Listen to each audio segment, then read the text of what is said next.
Welcome to Deluxe. We explore the world of haute couture and the designers who have shaped 21st century clothing. From the former master of haute couture, Yves Saint Laurent, to Jean-Paul Gaultier, the enfant terrible, we take a front seat at the most exclusive fashion parades, past and present.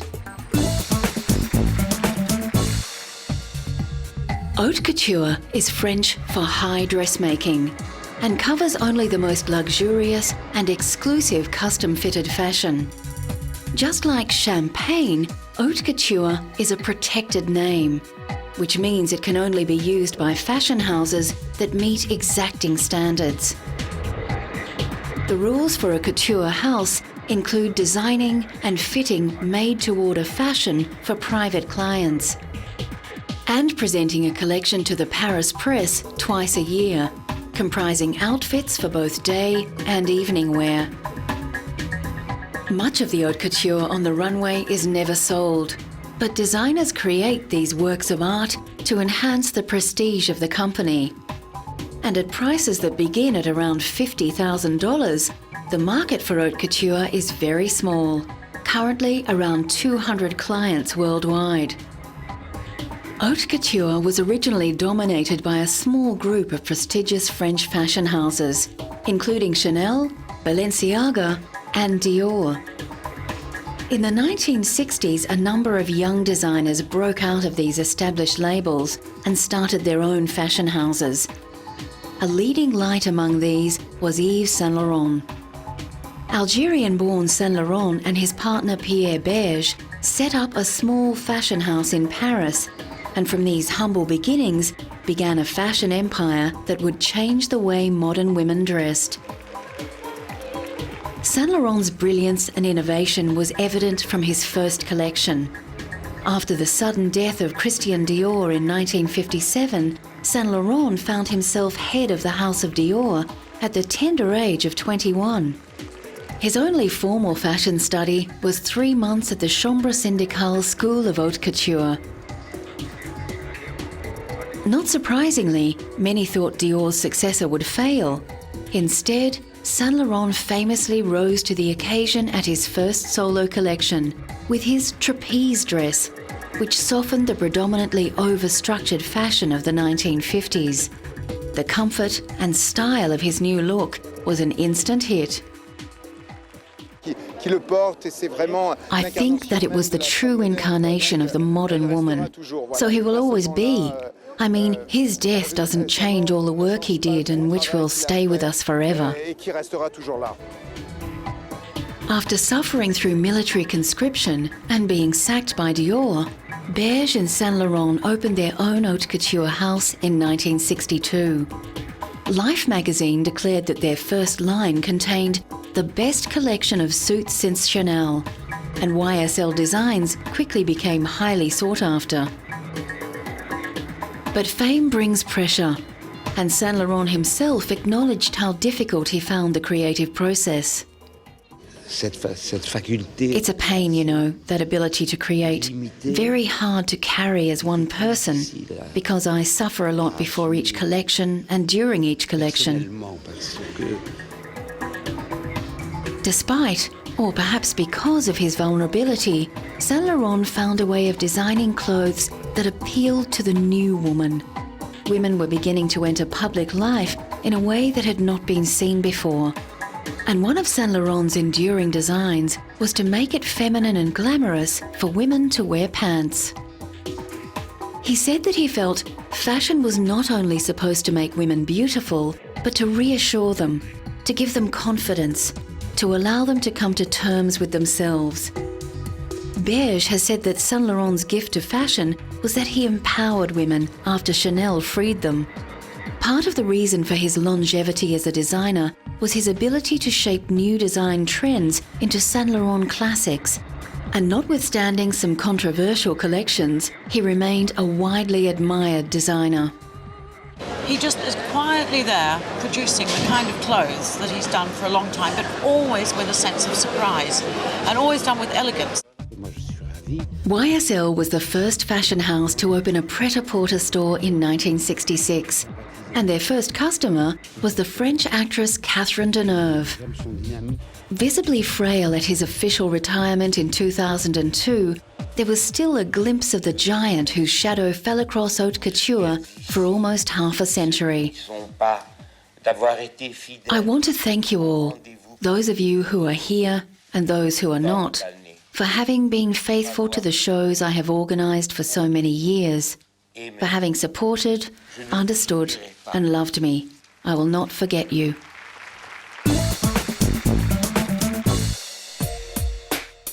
Italian designer Valentino Clemente Ludovico Garavani was also fascinated by fashion as a boy. And like Saint Laurent, Valentino came to Paris as a young man to learn the trade. Originally training at Balenciaga and then the Paris courtier Jean Dessay, Valentino returned to Rome in the late 1950s to open his own fashion house with the financial backing of his father. Valentino opened his Rome store with a flourish, flying in models from France, but it was at his first international collection in 1962 that the legend began. The glamour and sophistication of his dress designs quickly attracted rich clients. And by the mid-1960s, he was dressing British royalty, film stars, and American presidential family, the Kennedys. Valentino's signature design became the red evening dress, and the bright red he favoured is now known as Valentino Red. His gorgeous evening wear has always been highly sought after. And in over 4 decades of designing, he has dressed many of the world's most beautiful and wealthy women. Valentino recently celebrated 45 years of design in the same grand style that he has lived his life, with a 3-day extravaganza in Rome. The beautiful and the rich attended to pay their tributes to one of the last of his generation of haute couture masters. Well, I think that most of the designers today are so terrible and not flattering for women at all. And I think that Valentino genuinely likes women and he wants to make them look as good as possible, which is not what you can say for many of them. He also understands that not everybody is 25 years old, so that you have to have something that's a little more discreet. Valentino applied himself to the party with the same amount of energy and commitment he used in his work. I feel wonderful. I feel wonderful, little tired, but I feel wonderful. I had big success with my collection. And tonight is the last evening of the 2 days of festivity. And I hope that everybody enjoyed it. And that's it. I mean, I try to give the best of myself. Only months after the spectacular party, Valentino, at age 75, announced he would be stepping down as head designer. It was clear many of his clients would miss his unequaled talent with fit and fabric. He's been ludicrously influential in the world of fashion, and it's very hard to imagine him not making these beautiful dresses season after season. I've had a great deal of pleasure from wearing his clothes. Coming up, the king of haute couture, and punk rock turns luxurious.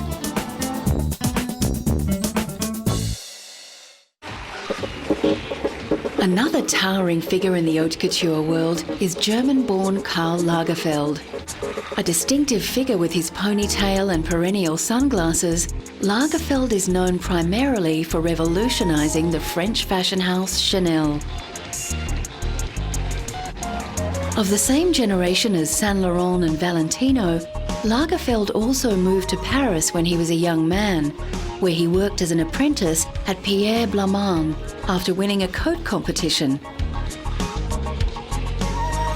Unlike his contemporaries, Lagerfeld's early solo collections were not well received, critics complaining that his black dresses were too revealing. However, he persevered, and he would eventually become known for his signature little black dresses. In 2002, he was asked to explain his phenomenal design success.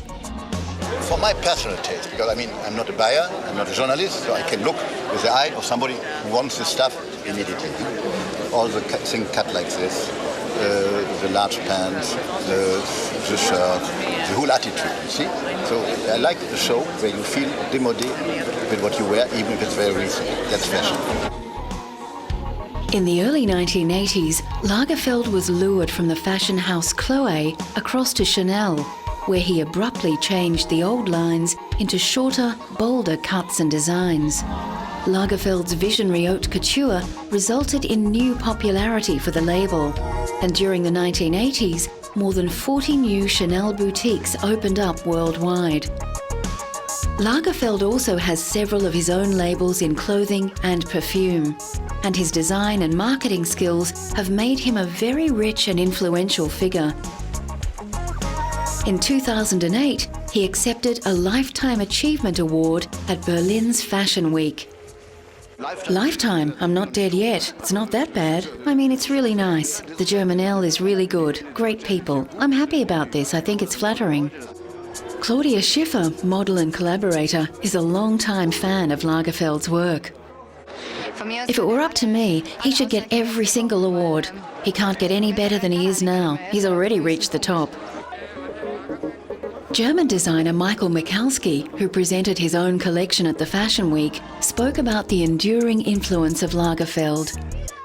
When I was 13, I read an article about him being the senior designer at Chloé, and I was so fascinated by this article that I decided to become a designer myself. Lacroix is perhaps the most successful haute couture fashion house to open in the late 20th century. French designer Christian Lacroix studied museum and art history as a young man, and this background is clear in the inspirations for his bold and opulent designs. Lacroix began his fashion career at Hermès, the French design house, and he opened his own couture house in 1987. His flamboyant designs, which mix styles, fabrics and colours, were highly sought after in the 1980s. However, Lacroix had to work hard to maintain currency in the more minimal 1990s.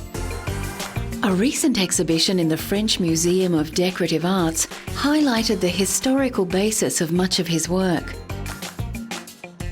In this unique collaboration between museum and fashion, Lacroix mixed costumes from the museum's collection with his own haute couture creations from 20 years of design.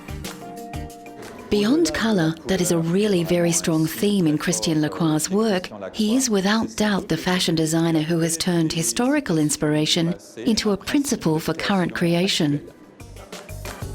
The designer himself expressed his pleasure at being able to spend time in the substantial costume collection, and he made some surprising connections with his own work.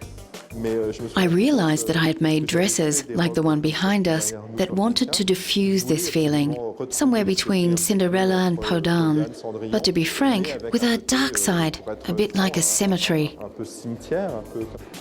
Lacroix's experience in the museum was swiftly turned into inspiration for his new collection, presented in the Pompidou Modern Art Museum.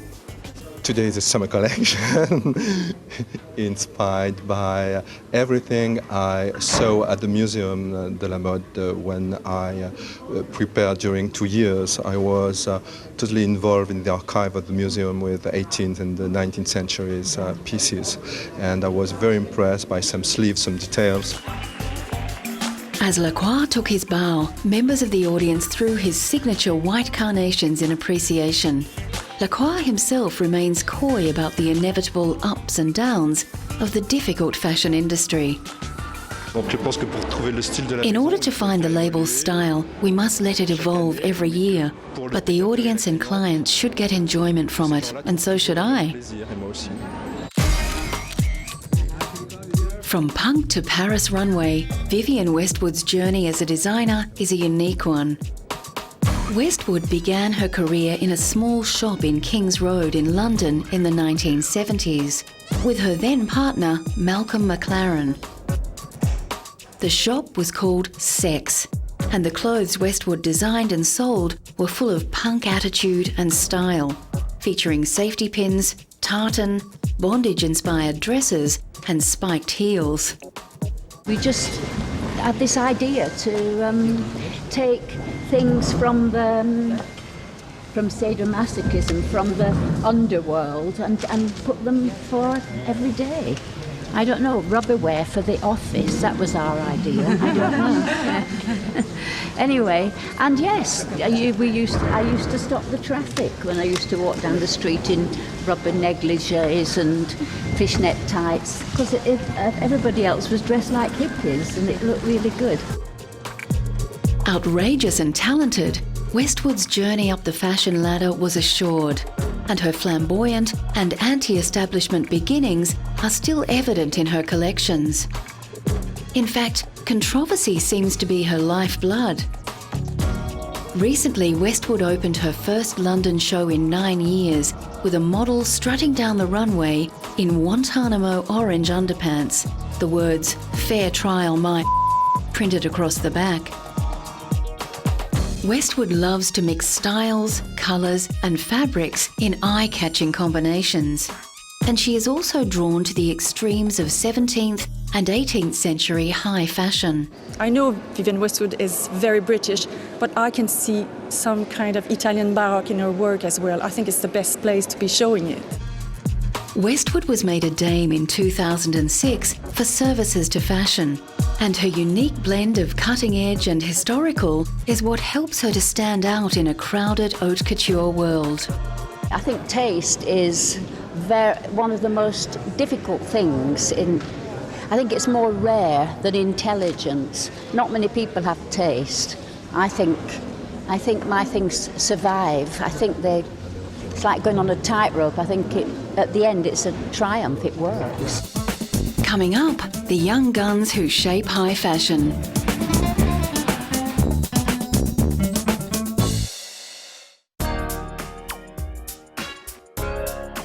Givenchy is a French haute couture house, founded in 1952 by designer Hubert de Givenchy.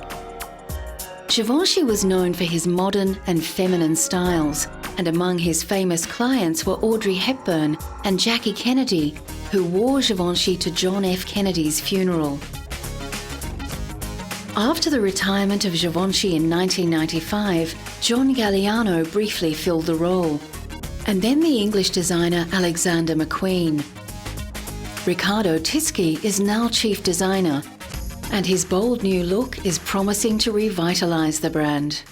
It's a long time I want to do ballet collection, but it's been done, redone, so I was like, I said the day I'm going to feel it, I'm going to do it. Italian-born Tisci, at just over 30, is remarkably young to be heading such a prestigious fashion house. But his unique mix of Gothic and space-age minimalism is already making waves.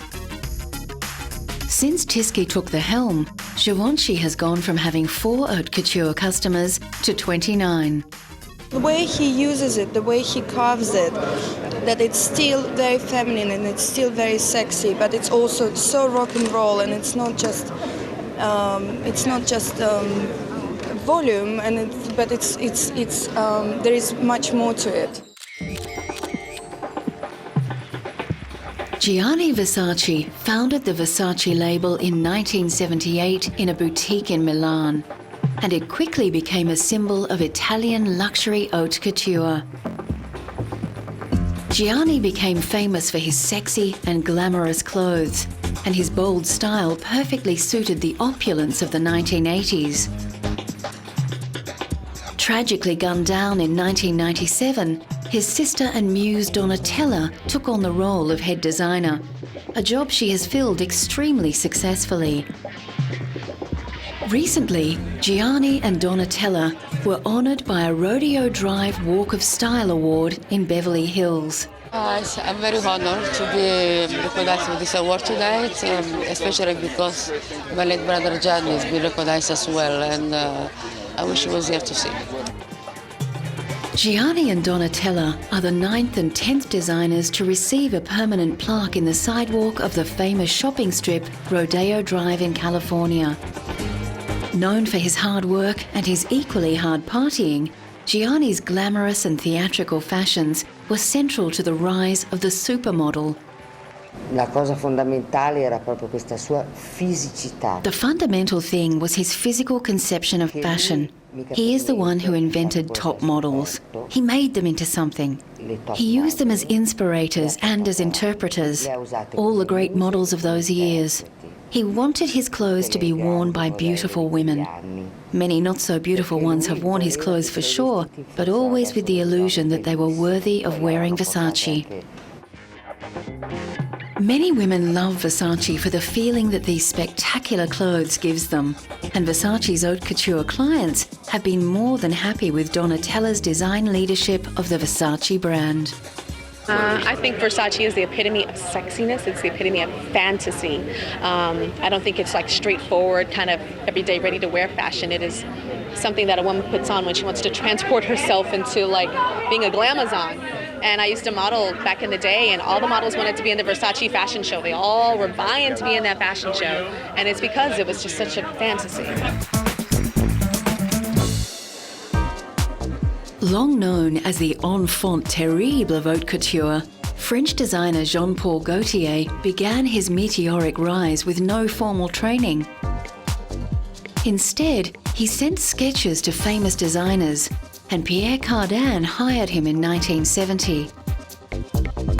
Gaultier's first collection was shown in 1976, but it was 1981 before his characteristic irreverent style was firmly in place.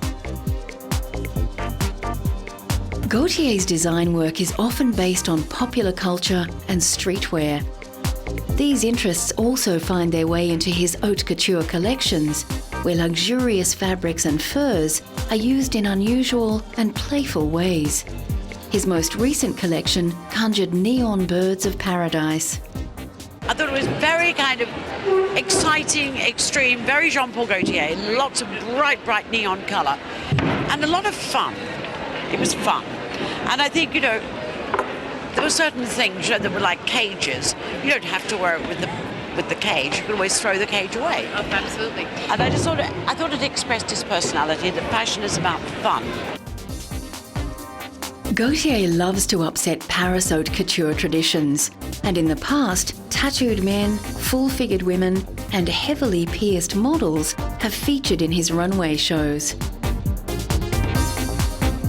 His enormous number of fans outnumber his critics, and above all, Gaultier understands that his collection must be a beautiful and extraordinary display. Can you tell me, you brought back the cage? I think I bring back the cage, but in a new way. That was my purpose. In reality, my purpose was not to bring the cage at the beginning. You know, it became like that because I am working with one choreographer quite known, which is Angeline Prejlo Cage, and his name is Cage. And I start to make like new cage because of the choreography. So I did the cage, and I said, maybe it's good for the couture. Haute couture is as much about fantasy as it is about fashion, and every successful designer knows and understands this.